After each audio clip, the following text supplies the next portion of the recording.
Jay said this before, sound is a big issue.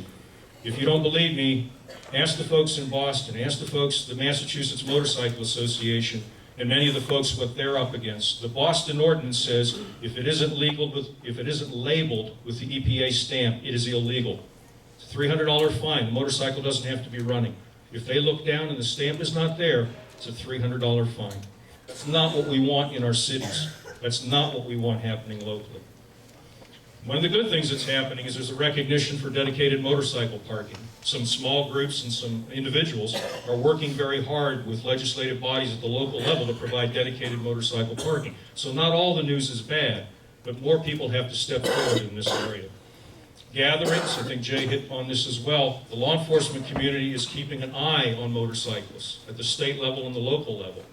Maybe that's a good thing. Will it cut down on the number of impaired operation fatalities? Perhaps. Will it cut down on the number of unlicensed operators? Perhaps. Will we just as soon not be pulled over to check to see if we've got a license in our pocket or beer on our breath? So we have a responsibility in this regard to police our own. Another thing, the private property issue has become very big at the local level.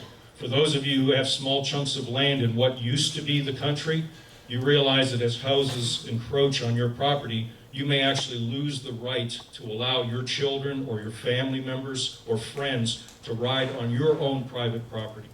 These are the kinds of issues that we're facing at the local level. I'm going to wrap this up real quick and say in conclusion, apparently there is nothing that cannot happen today. This is Mark Twain who said this, and it couldn't be more real for the motorcycling community than today. We have a lot of opportunities.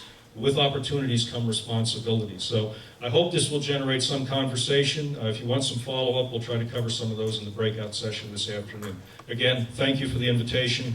See you this afternoon.